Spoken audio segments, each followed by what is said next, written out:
Hi there, everybody. Welcome to 2020, The After Show. I'm Deborah Roberts, and as always, I am so happy to see you all today and for you to hear us today. We're going to bring you really some exclusive details to our reporting of our most recent 2020 episode called The Final Cut. You'll understand that play on words in a second, but it is almost like a psychological thriller. There were secret identities that were revealed, double lives, but it's a true story that centers around the death of a 34-year-old mom and a hairdresser by the name of Joleen Cummings.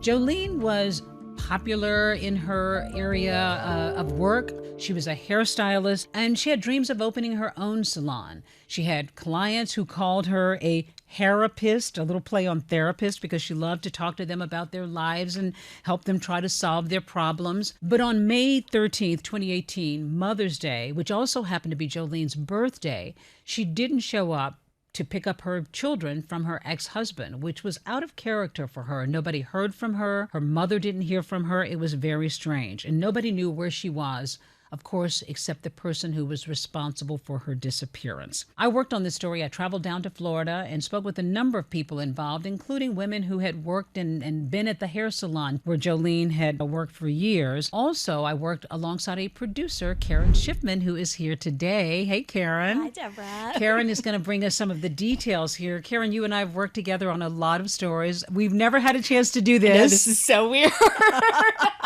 Very strange. So used to just listening to you and not contributing. Well, you always bring not only your bubbly vibe, which I think folks will hear in your voice and see in your face, but you also bring a passion and, just really a lot of smarts about the deep dive into these stories. And you and I have covered a lot of stories together, but this one, I think, more than anything I've ever heard. I mean, as I said before, double identities or in this case, many multiple identities and, chaos and a past and a background with a woman who nobody actually knew anything about when she came to town in Florida. Tell me about just backing up in the beginning of hearing about this story. It was so intriguing. Two women at a hair salon and things go terribly badly. How did this get on your radar? Yeah, one of our colleagues, Abby, actually pitched this story, and it had been pitched a couple of times and we weren't sure exactly how to do it. And then it came back up again and we said, you know what, we really do have to dive into this because there's so much here, right? When you set out to do these stories, what are we looking for? We're looking for people, right? Mm-hmm. And this is their lives that we're talking about. And in this case, right, real people and real tragedy and real trauma.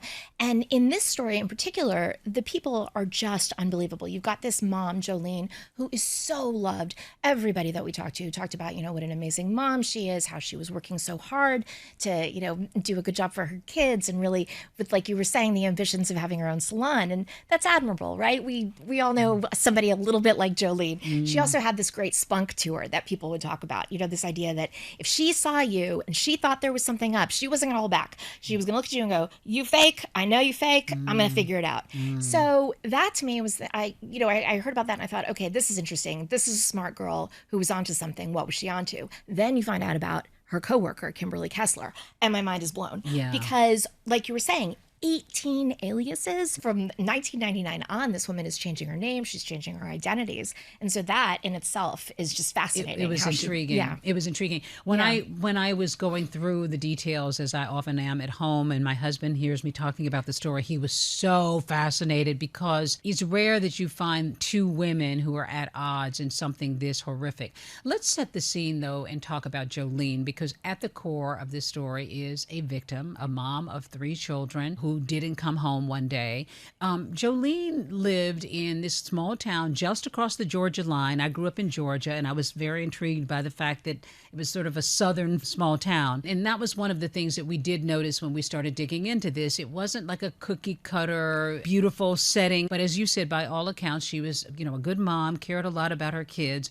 And then she wound up going to beauty school and made her way to this salon. She was. I think, we talked to Anne extensively. Her mother, mom, Anne Johnson, really just such a sweet woman. When we originally reached out to her, she said, I love my daughter so much. I have to be her voice. I have to do this. And, Joleen's goal was to give her kids a good life too. Yeah, So, and she like a lot of hairdressers, she loved doing these like glamour shots, and there were lots of pretty pictures of her. Yeah, So you absolutely. could see that this was a woman who did still have a lot of spunk and a lot of pride in her life. Yeah, 100%. Well, And all of her friends said so that. you started digging into this, and you found you talked to hairdressers who had worked alongside her. Of course, we wound up talking to her mom, and when the story first happened, and she turned up missing. Her mother knew something was off right away, but police initially began doing what they always do, which is they zero in on the person's love life. She had an ex-husband and she had a boyfriend who was kind of an ex-boyfriend who had a criminal history. And that was something that they really initially thought, would solve the case for them. Yeah, absolutely. I think what we learned with this story is you scratch the surface and you get a nugget. You scratch a little more, you get another nugget. And every time you hit one of these nuggets, you're like, oh, this is it. I know this is where this is headed. And in this case, it wasn't, which was so incredible. So they first start honing in exactly what you said, right? They always go to the ex-husband. She did have a difficult relationship with the ex-husband, but, talking to everybody, they said that they were really sort of had it mended. They had an amicable relationship for the kids. They bring him in for interrogation and they notice scratches on him. And how is that not a red flag? The husband? Yeah, on Jason Cummings. Jason Cummings. And so they quickly find out, oh, it's from welding. So now the first time you hear that, you're like, oh, really? You get a scratch mark like from welding? But okay, all right, I'm willing to accept that at face value. They end up being able to clear him fairly quickly. He's got solid alibis. And then he says to them, that's there's the best another part, right? Jason you should be looking at. So we have Jason Cummings, number one, the ex-husband. Now we've got the boyfriend, Jason G. He does have a little bit of a past. The bottom line is they look into him and they see right before she had gone missing, they had actually had a domestic violence call out. Jason G had gone to the house. They got into a fight. He got into a fight with Joleen.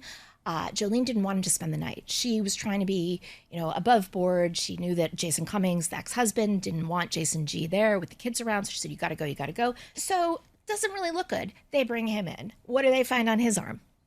More scratches. Okay.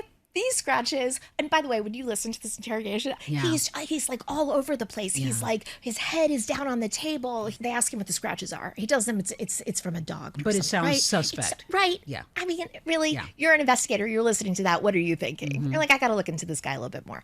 So they kind of, push him to the side a little bit. But he ends up having an alibi that checks out too. Police clear her ex-husband and they clear her boyfriend or ex-boyfriend, and they are still investigating. They finally decide that they want to know more about her work environment.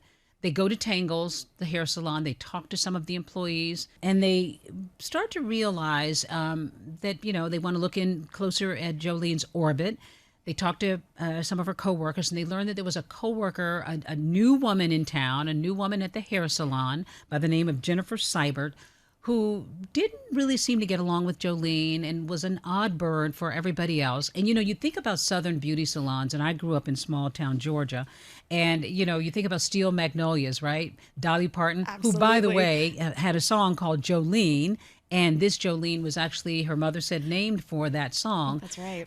You think about that little beauty salon, Truvy's Beauty Salon, and it's small and everybody's gossipy and they know everybody's business. And presumably, this was a hair salon a little like that, except Jennifer Seibert was just a little strange. So they do learn a little bit about her background and her history, right? Right. Exactly. That's when some of the coworkers are talking about how there were confrontations between the two of them. And Joleen would actually say in front of some of the clients, something's off about her.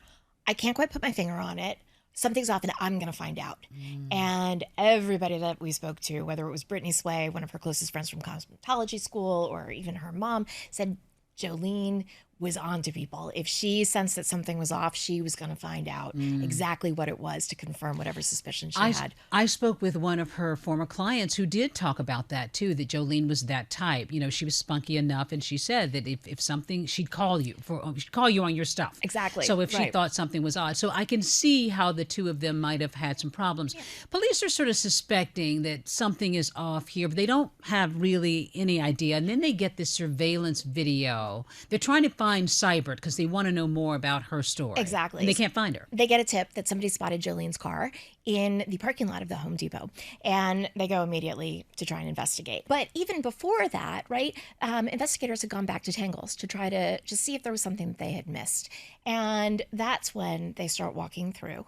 And Detective David Douglas starts going in the back. He sees this little brown ring on the pattern tile in the back near where the bathroom is. Because they've got a woman who's completely disappeared, and they're trying to decide, is she possibly around? Did she run off? Or could something have happened? So they're looking for the potential of blood in the salon. Oh, yeah. They think that something's up. So when he sees that, and he sees that little droplet, that ring, that's when he calls over Harrington and says, we've got to investigate. So then they illumine all the place. And it lights up. I mean, there is just blood everywhere. And at that point, they realize this isn't a small fight that happened here. This is a homicide that happened here. And they want to talk to Seibert. They can't find her. They eventually do locate her. She's in her car, and she starts telling them these stories, and she doesn't really ask them why they're asking her questions. She doesn't ask what they want from her, other than she's sort of reporting bizarre stories. She at least gives up the idea that she doesn't get along with Joleen.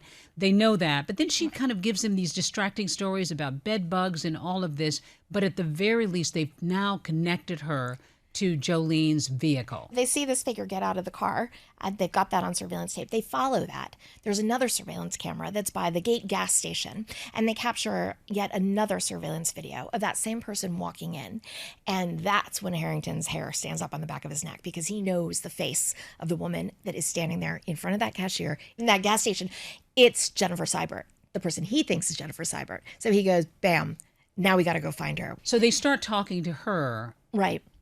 And then they are also looking at the dumpster at Tangles? Yeah, they bring her in for the interrogation, but they've also seen the surveillance tape in the back of Tangles, which is where they see that same person, Jennifer Seibert, dumping bags. So this woman is looking very suspicious. Yeah. Well, it just gets stranger and stranger, and nobody would believe when they begin digging into her past. Nobody would believe what they begin to dig up. So Keren, don't go anywhere, because you've got more details about interviews that we conducted and people closest to her to find out who this woman is and what her life was all about. That's coming up next. Don't go anywhere.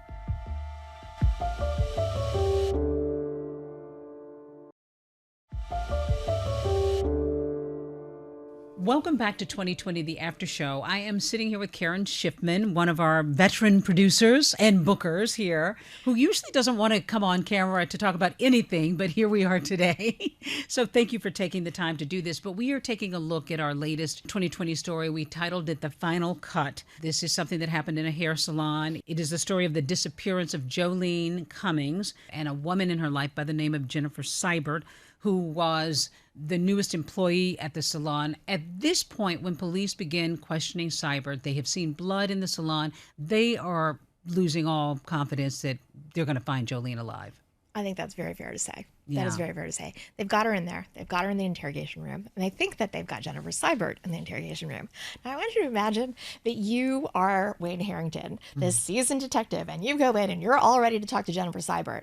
And then she drops a bombshell on you and tells you she's actually not Jennifer Seibert. What, I mean... Yeah. Right? That's not even her real name. So in her address that she had put on her application doesn't exist. Fake. Everything's fake. And this is like right out the gate when she sits down, she tells them this. She doesn't even hold back. She's already let it, kind of dropped a hint with somebody in the car when she's driving to the jail. And she's here and there. Oh, well, my name's not really Jennifer Seibert. It's actually Kimberly Lee Kessler. Sounds like my mom stuttered. Kimberly Lee Kessler. Then she starts talking about how Kessler, it's like the whiskey that they make somewhere, and she's not even sure if they make it anymore. So she's doing that whole diversionary thing all over again right out the get, right? Instead of focusing on what she's there to talk about, she's distracting them. She's got these fake names. She's got all these insane stories. I mean, if I'm Wayne Harrington and I'm sitting there listening to this, yeah, you would be losing your mind. Right? I mean, you just cannot believe this is happening. But they do have to believe what's happening, and she's telling them this, and they decide to call her mother. At a certain point, she stops talking, and now they've got to try to sort out fact from fiction, and they call her mother, and they are once again blown away by what they find out. Right, so they're not even sure it's her mother, because they're not even sure that this Kimberly Kessler is Kimberly Kessler. And she's already told them a host of insane stories at this point, right? She's told them about how she dated a guy who was a bank robber who was wanted by the FBI, and she hid him out in her apartment. And that, she says, is the beginning of it all. She talks to them about how she had taken off and she was a truck driver. She was a stripper. She was living in Arizona. She talks about how she had a son at one point. Which they were not sure whether to believe or not, but it turned out to be true. Exactly. And she's got all these fake IDs and everything, Keren. How was she able to do this over the course of years? They start to learn over years she's been faking faking IDs all over. Oh, yeah. I mean, since way back, right? I mean, we're not going to give criminals a handbook for how to do it, but she had a passport. She had what looked to be a legitimate U.S. passport with her name, with Jennifer Seibert, with a passport number, all the documents. Phony. She had a fake real estate license. She had cosmetology license. She had, all of these things that she had managed to doctor up over the years. And we found out over the course of this that she was getting these names off of tombstones and from deceased people. We talked to one of her ex-boyfriends, a man by the name of Tom Sims, who she knew when she was in Butler, Pennsylvania. And he took us all the way back to the mid-90s and said, her father had died of a heart attack and she had lost her driver's license. That was the first problem where she was already dropping hints to him, I should get a new name. I should try to become somebody. Covering so she the said, tracks. please do me a favor, drive me to the cemetery because I want to go visit my father's tombstone. Tom Sims is a nice guy. Oh, okay, I'm going to take you over there. They go there, and he realizes she's looking at every other gravesite, looking at names of people, but they never see her dad's tombstone. They never make it to his grave. Years later, after all of this comes to light, the FBI call him, and they tell him about this, what they had discovered in all these aliases. And he goes, that was my light bulb moment. I realized that was the precursor. She was going around trying to figure out how to get these names. How to come up with other names. It was absolutely the most bizarre thing. Crazy. One of the things that, you had to dig and dig and dig to help us not only understand the story, but to find these different people. And we had exclusive interviews with two FBI agents who were on the case. They told you a lot about this story and her background as well. They did. It is so hard to get the FBI to come on the show. They wanted to do it so badly, and then the government shut down, and they were impacted. So they felt really bad about the whole thing, but they were very generous with the information that they shared. And what I loved understanding from them was they were involved with this investigation from basically day two because they have satellite offices all over the country. So they have positioned themselves where if local law enforcement needs help, they're there. And that's what they were doing in this case. They were helping run a lot of the background checks on a lot of these names. I mean, this is the whole list of all of her 18 aliases and the 30 some odd places that she had lived in. So they were tracking that down. Detective Charity Rose from Nassau Police was really sort of, running the lead on that, but they really helped support her in that. The other thing that they were involved in was getting back the DNA. So when the police were trying to determine if this Jennifer Seibert is actually Kimberly Kessler, and they called the woman that they believed was the real Kimberly Kessler's mother, one of the ways that they were able to confirm that was with the help of the FBI and getting that DNA match. And they were able to confirm that it was her mother. I was about to say, yeah, it was a match. So So they begin to the more they're digging, the deeper this is growing, and they are finding out all kinds of things. They also find an ex-boyfriend of hers, a man by the name of Tom Sims, who was just blown away by what he learned. He always thought something was up because they had a volatile relationship. Oh my gosh, poor Tom Sims. He was the nicest man. I called him and he said that, this was a very long time ago. It was a very difficult place in his life. He had never come forward before.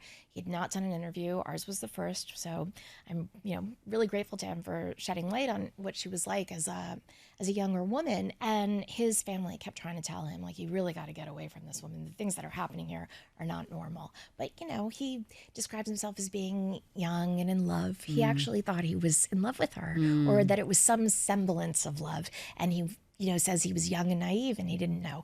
He said it started really innocently. They ran into each other at a bar, hadn't seen each other for a number of years.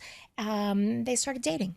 And before he knew it, they would go out to a party. There would be a girl maybe at a party, and Kimberly would get frustrated and they would end up in some sort of a fight.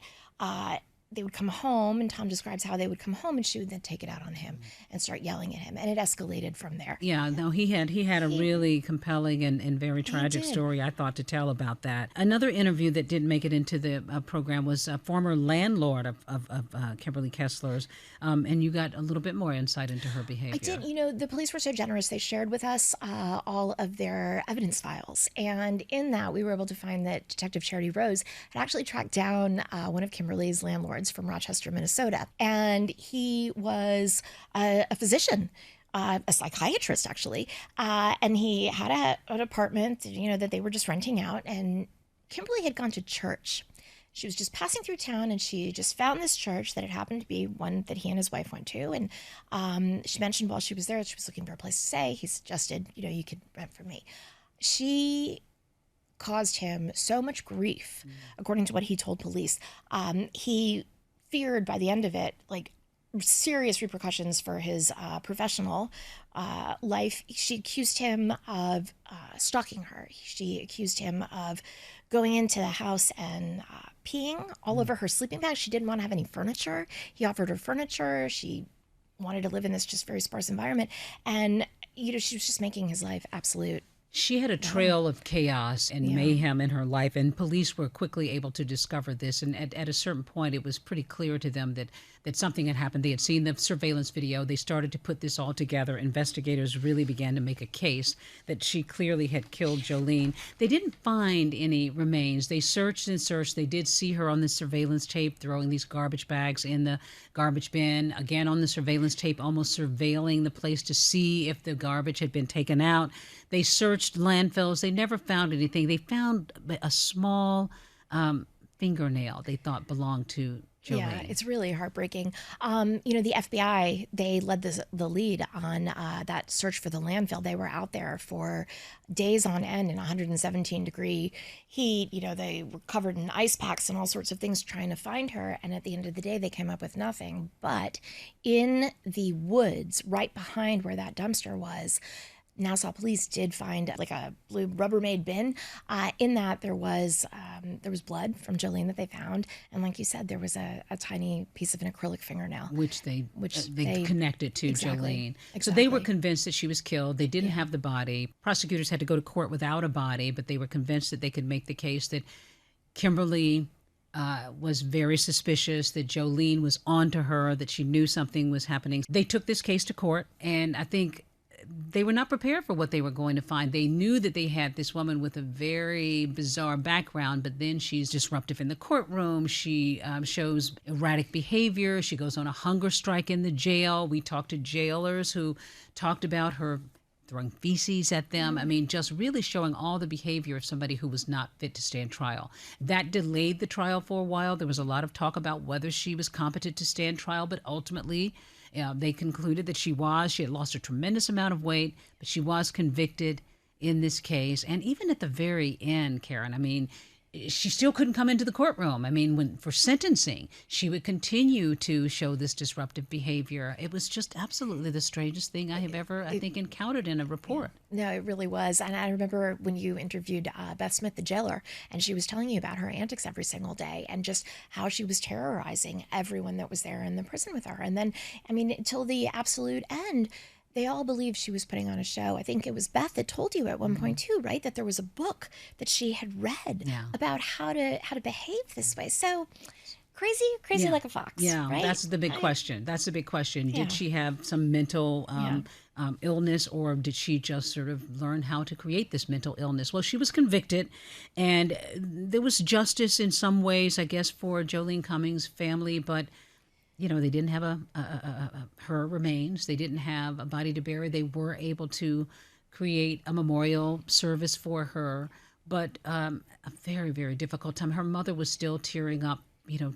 with us, just talking about her and barely able to contain herself. I guess even just talking about the memories, it was so difficult, and still remains that way with them. I mean, you've spoken to her fairly recently. Yeah, it's true. She actually shared that really beautiful video that I think is in the show when they did that service and sang Amazing Grace for her. And it's just, you see that there's still such an outpouring of love for Joleen. Her mom does not want her to be forgotten. She wants her children to carry on and know that they had an incredible mother, and that, anything they can do to honor her memory. So, well, they certainly have done that. And if nothing else, I think they will think about her in that way. And we left the audience thinking about this woman, too, a loss that a family not only has, but a community has, and her friends. And just a really, really terrible, terrible story. Well, when we come back, we want to talk a little bit more, not only just about the end of this, but also what does constitute a mental illness, or multiple personalities, or someone being unfit to stand trial. We're going to talk to an expert who can shed a little light on that when we come back.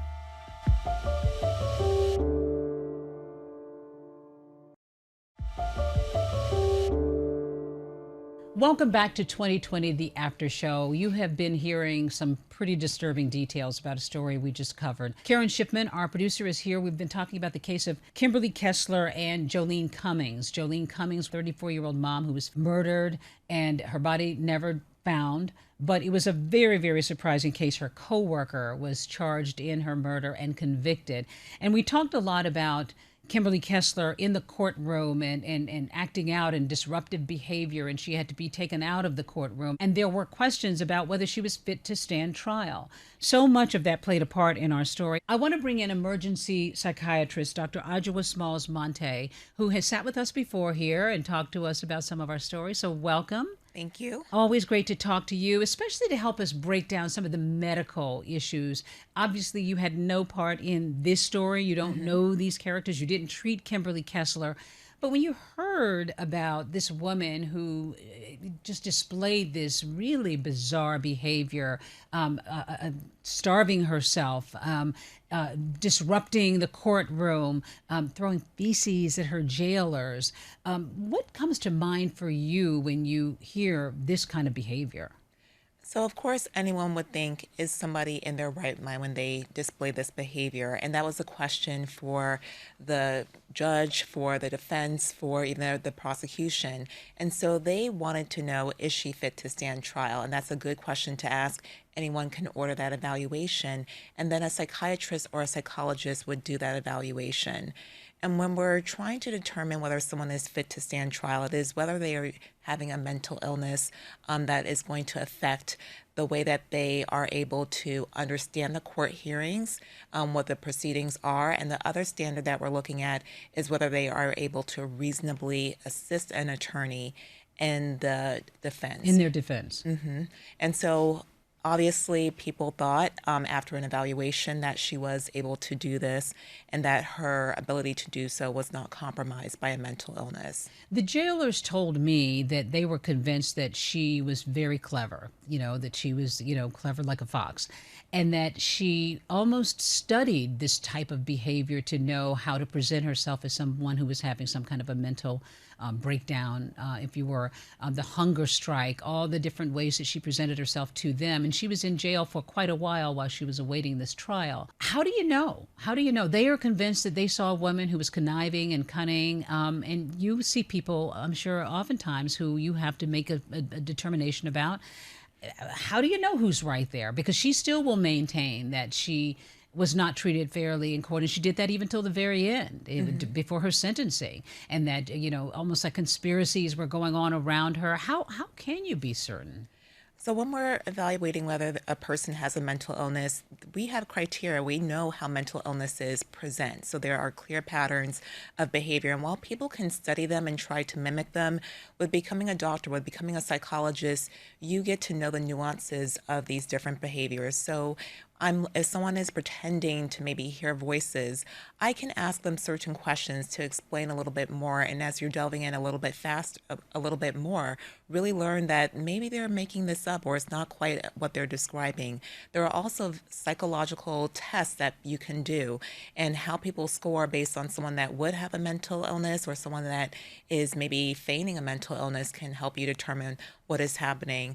I have seen many patients that have displayed the behavior that you're describing and have concluded they don't have a mental illness that is causing them to do this behavior.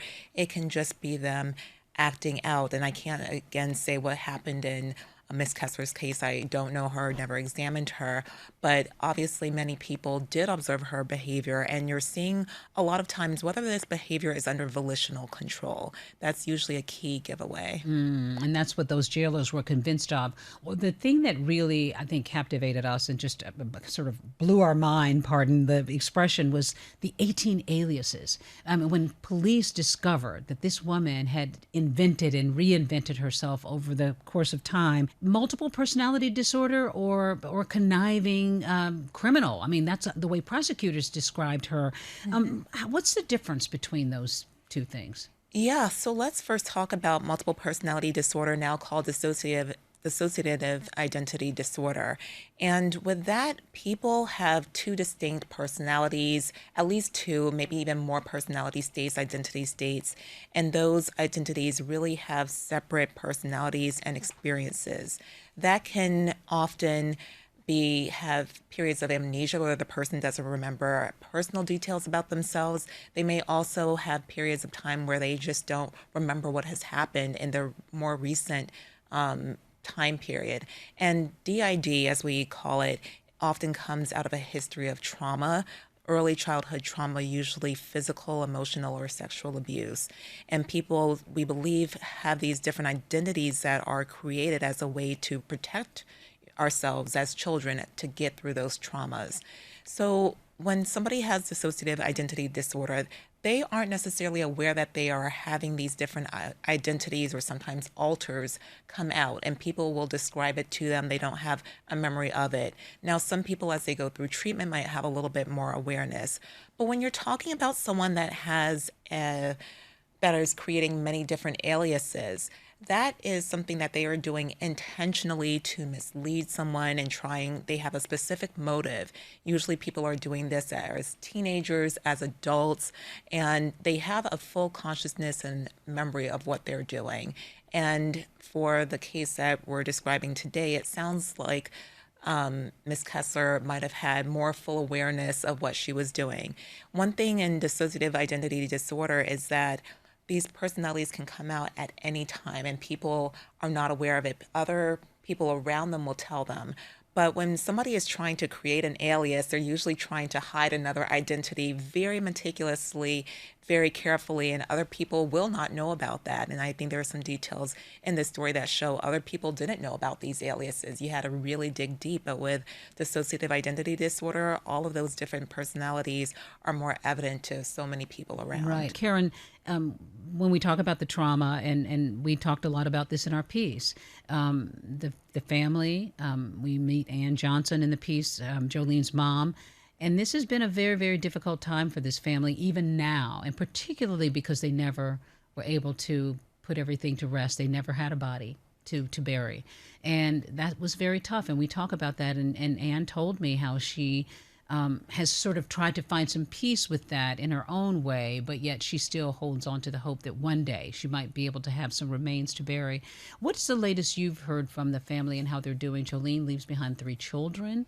How Anne seems to be coping fairly well, but what about the rest of the family? I think I talked to Anne fairly recently, and she is determined to not give up on making sure that Joleen's voice is heard one way or another. She has instilled in her in Jolene's eldest daughter, that it's for her to keep fighting for justice for Joleen. I think the most poignant and sort of really upsetting thing that Anne said was there's no part of Joleen that she has except for that little fingernail that they found, and she can't even get that. That's still with the police. So it's tough for her. But it's a tragic it's a tragic story. I mean, I think they felt some relief to be able to talk about it. They obviously put this part behind them, this criminal part behind them, but still, a family suffering. Well, Keren, this is such a great story. I mean, as much as this kind of a story can be a good story to tell, but it certainly was an intriguing story. So thanks for your help on it. And Dr. Smalls, your perspective is always so helpful. Thank you. Thank you both so much for being a part of this podcast. That's going to be it for this particular podcast, but we hope that you will continue to follow us on 2020. You can catch our latest episodes on Friday nights, of course, on ABC. And of course, you can stream episodes like this one anytime on Disney Plus and Hulu. Thanks again for being here.